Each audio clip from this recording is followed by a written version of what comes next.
Answered in kind, 83. You'll be all right. There is something deeply revealing in the way people respond to those who do not believe as they do. Not merely revealing about doctrine, nor solely about religion, but revealing about fear, projection, insecurity, humility, freedom, and whether one truly trusts truth to be truth without the aid of coercion.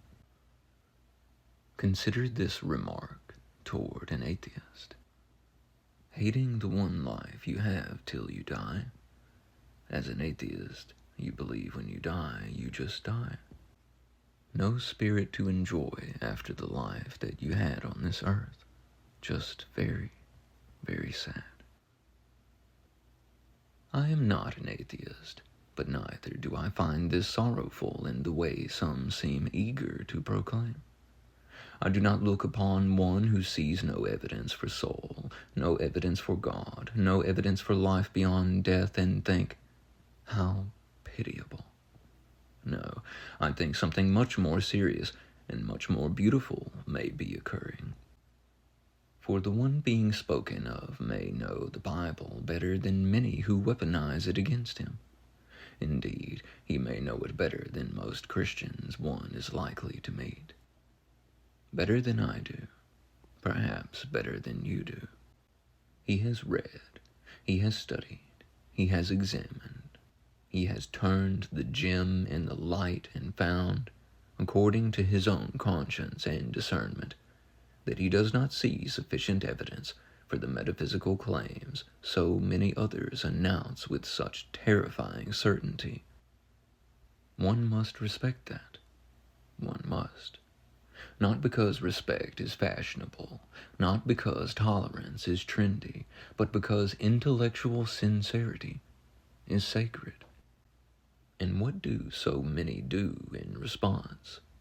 They say, you are wrong, bow down, repent, submit, believe. Yet, that is not foresight, that is not wisdom. That is not charity. That is not the calm confidence of one who trusts truth. It is often merely the reflex of one who feels destabilized by another's refusal to echo the crowd. Echo. It is not our office to be sad for someone who seeks. This is not one wandering gleefully into darkness, nor one charging through society with a knife in his hand and murder in his heart. He is not threatening lives. He is not exulting in cruelty. He is not seeking to destroy for sport. From what I have seen, he seeks to help people think more deeply. He asks questions. He examines premises. He interrogates inherited assumptions. Yes, perhaps there is some bitterness in him, but bitterness does not arise in a vacuum. Often it is the rind left by distortion, manipulation, spiritual abuse, and sanctimony masquerading as love. If we are honest, we know the Bible did not drift down from heaven in a monolithic English edition with footnotes in red letters. It was compiled, translated, redacted, transmitted, copied, argued over, and interpreted through a long and labyrinthine history of human minds, human motives, human institutions, human limitations. Those who pieced it together were not idiots. On the contrary, they had intelligence enough to know the immense suggestibility of populations, the malleability of language, and the fact that not everyone reasons carefully. Common sense itself, though called common, is not evenly distributed, and in some places seems so scarce that the phrase has become almost satirical. So yes, I would say the work they did in piecing together the Bible worked. If by worked we mean that it has shaped civilization and formed multitudes, but effectiveness does not equal infallibility. Influence does not prove precision. One mistranslation can send a poor interpretation cascading through hundreds of millions of minds. One doctrinal bias can become a civilizational mood. One lexical shift can rearrange the emotional architecture of generations. And then we say, lean not on your own understanding. Yet, what do many actually do? They lean not on divine wisdom, nor on profound contemplation, but on the understanding of the crowd. Anyone who has ever tried to translate poetry from one language into another knows this. Try rendering a Japanese poem into English while preserving rhythm, mood, nuance, connotation, historical sensibility, and spiritual atmosphere, and you will quickly discover that what arrives is not the same thing that departed. Something has shifted. Something always shifts. You are better off learning the original language. Yet, even then, language is dynamic. Words mutate, syntax evolves, connotations migrate. A term used 2,000 years ago does not necessarily strike the mind now with anything like its original force. The word gay once commonly meant cheerful or merry, but say it now and almost no one hears that older sense first. That is only over a comparatively brief span. What then of millennia? What then of Hebrew, Aramaic, and Greek, refracted through empires, councils, scribes, translators, denominations, pulpits, study notes, and doctrinal anxieties? Yes, we may still point toward what the original languages were pointing toward, but pointing is not possession. Indication is not containment. Essence does not always survive transit intact. Sometimes the context has been lost to time, and then what do? We interpret. We infer. We reconstruct. We project. We argue. We pretend certainty where humility would be more fitting.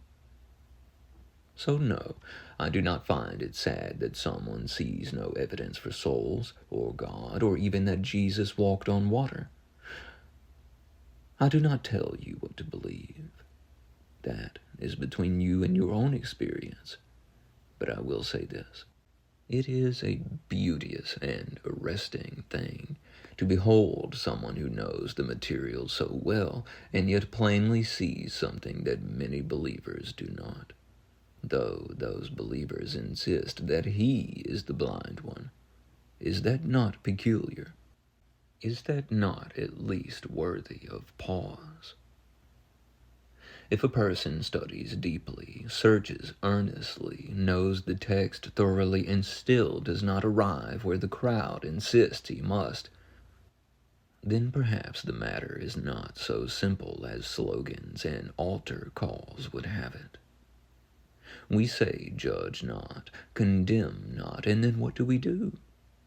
We inspect a seeker for signs of guilt, rebellion, hardness, pride, or secret sin. We pathologize his sincerity because his conclusions do not flatter our inherited framework. But there is nothing sorrowful in honest seeking. There is something magnificent in it. It means everything to me that he is looking. It means more than superficial assent. It means more than mechanical repetition. It means more than merely saying the approved words in the approved order with the approved facial expression while secretly never having examined anything at all. Many Christians do not seek. They repeat. They inherit vocabulary, intonation, and conclusions from the group, and mistake that inheritance for revelation.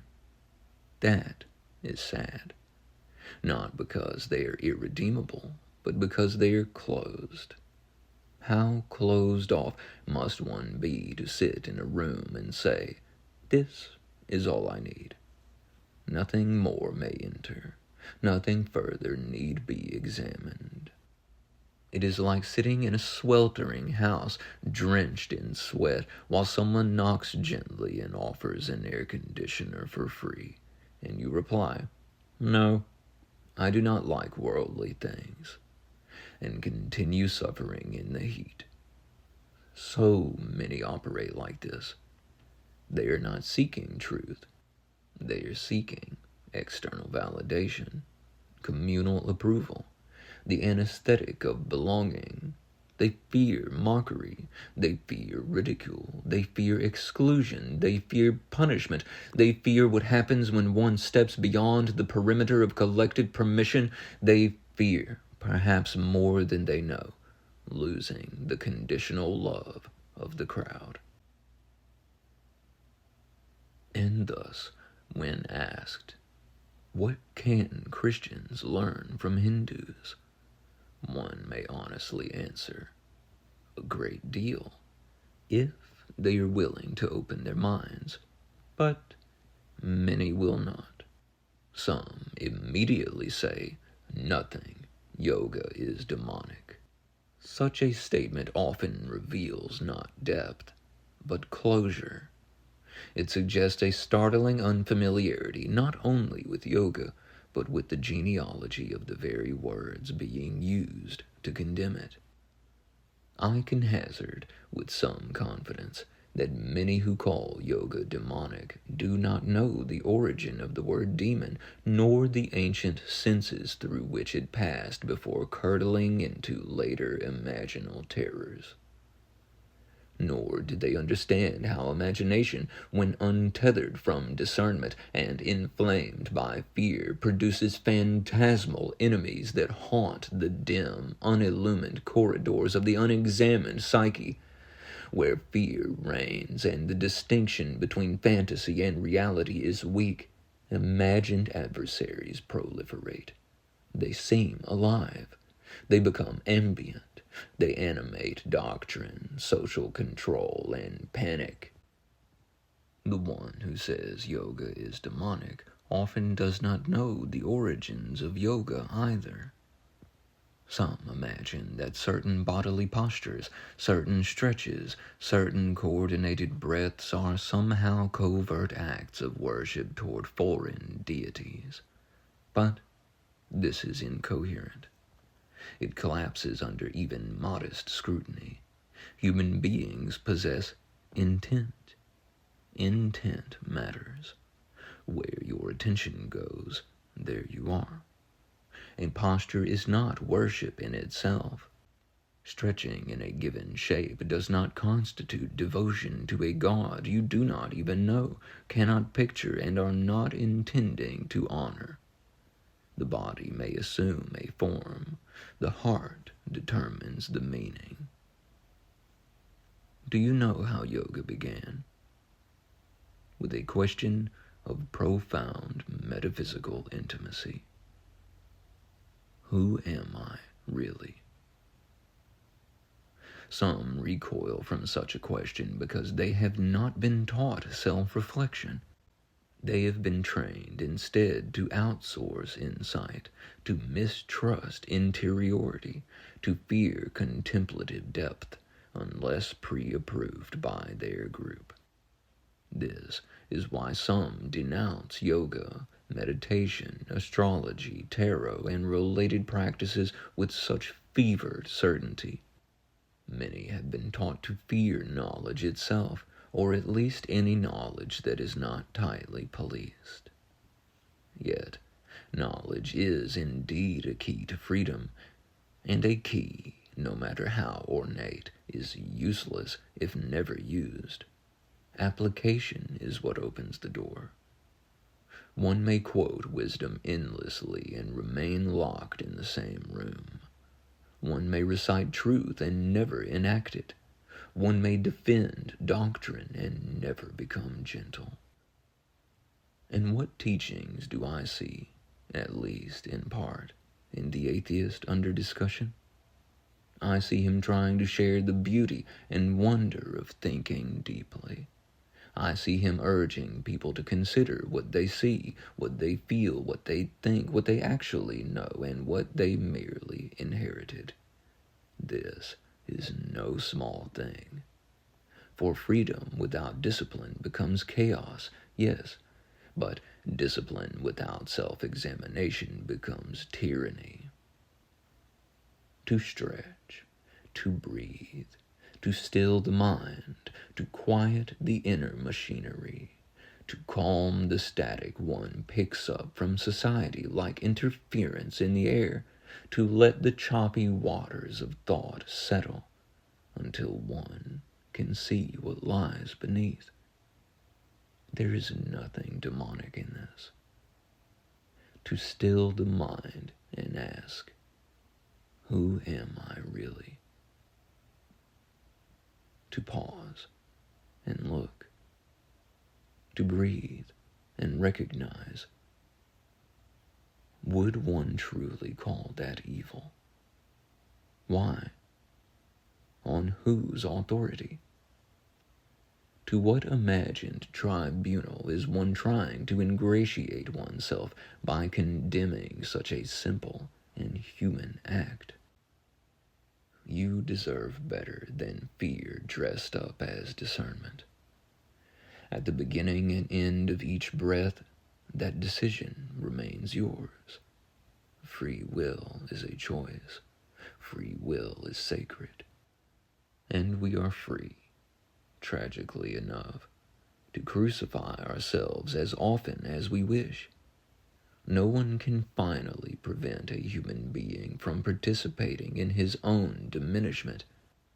But why would we do it? Were we taught rightly? Were we truly taught love, mercy, patience, compassion, understanding? Or were we taught righteous fury, tribal suspicion, and pious hostility? Were we taught to understand those who differ from us, or to pity them from a pedestal? Where is the understanding? It seems to me that something, somewhere, got lost in translation. And how can one tell? One cannot tell clearly while running on fear. Fear distorts perception. Fear narrows possibility. Fear reduces complexity to caricature. Fear, left unexamined long enough, can blister into anger, and that anger can be mistaken for righteousness. A person may become so habituated to tension, so identified with control, that he imagines his tightening grip is wholly conviction. But one does not need to gnash one's teeth, tense one's jaw, or clasp another by the throat of moral intimidation in order to share peace. Freedom cannot be coerced into the palms of another. So we must ask, is it truly harmony we seek, or conquest? When we say the work has already been done, why then do so many still labor so zealously to dominate the conscience of others? Why this endless appetite for control, for battle, for victory over minds and interior worlds that do not belong to us? Perhaps the work is done in one sense. But there remains countless messes humans keep making for one another, and someone must clean them up. Some are made for such work. At the end of each age, so to speak, there are always those who arise to clarify what had been obscured, to illuminate what had been overlooked, to disentangle what had been knotted for centuries. Such things do happen. They are happening now. I do not tell you what to believe. That is between you and your experience. Belief born of experience cannot be forced. Belief born of intuition cannot be threatened into being.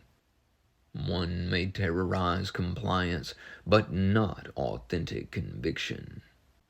If a person is not gullible, if he maintains a healthy distinction between fantasy and reality, if his imagination has not been commandeered by fear, then attempts to impose belief upon him will eventually fall back on the oldest instrument in the ecclesiastical toolbox: fear, coercion, moral intimidation.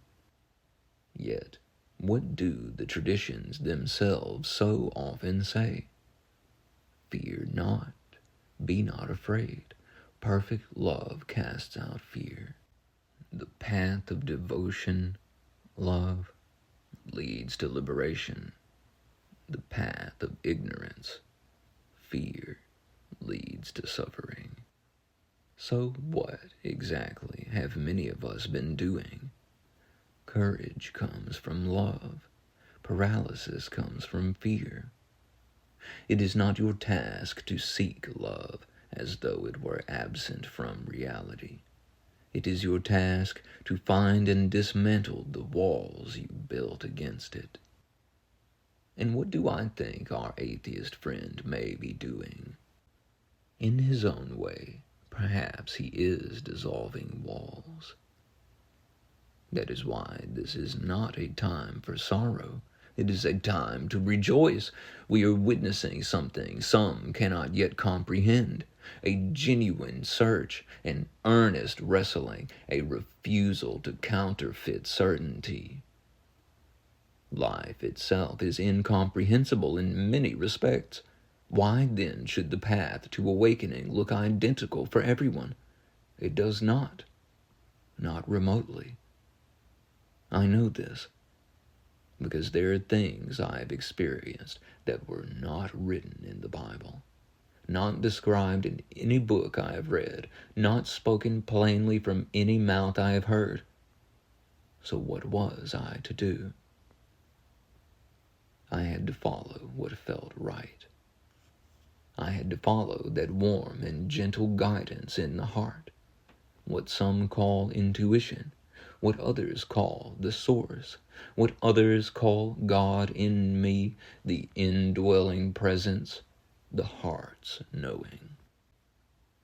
And no, I do not accept, without qualification, the notion that the heart is deceitful above all things in the simplistic, weaponized manner some repeat it. The heart becomes difficult to hear when one has only been taught lies. If falsehood has been your cradle language, then when truth looks you in the eye, you may mistake it for deception. That is not because truth is false, but because your instruments were calibrated badly. There is a deeper seeing available. The eye with which I see God is the eye with which God sees me.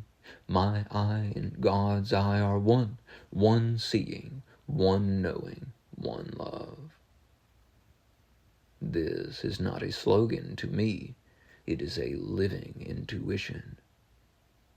So have a little faith and drop your sorrow into the soil as fertilizer for your divine expansion. You will be all right. No one remains ignorant forever. Growth may be slow, it may be crooked, it may be painful, it may scandalize the tidy-minded, but truth has strange ways of ripening souls. I do not tell you what to do. I show you what I see. Yet even there lies a subtle paradox. If I tell you not to let me tell you what to believe, will you then go and tell someone else what to believe? How far can we throw a person's interpretation? The old sense of diabolos evokes the act of throwing across, of dividing, of casting apart. How far, then, shall we hurl another's interpretation when that person knows so little and merely wishes to impose belief upon one who has seen differently? To separate someone from his own knowing, from his own seeking, from his own conscience, what is that but a kind of violation? I am tempted to say, how dare you? But even here free will remains sacred. People may misuse it. They often do. Truth is not merely ink on paper, though paper may bear witness to a truth glimpsed by an author. The question is also what those words evoke in you. If the words you call sacred evoke in you the urge to bind the freedoms of another, then you have missed the mark. The Greek word hamartia, so often rendered as sin, carries the sense of missing the mark.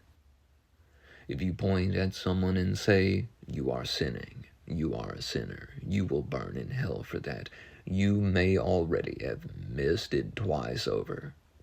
First in misunderstanding, and then in doubling down through harm. Such words are not helpful. They wound, they deform, they burden, they push people away from tenderness and into panic, shame, resentment, or numbness. Yet we have an extraordinary opportunity whenever we speak from conviction. It is a privilege, even a glorious one, to share perspective in a luminous manner, with respect, gentleness, and steadiness. That is what I say. I shall not command you. What good would it do? Would you do as I say, or would you turn away?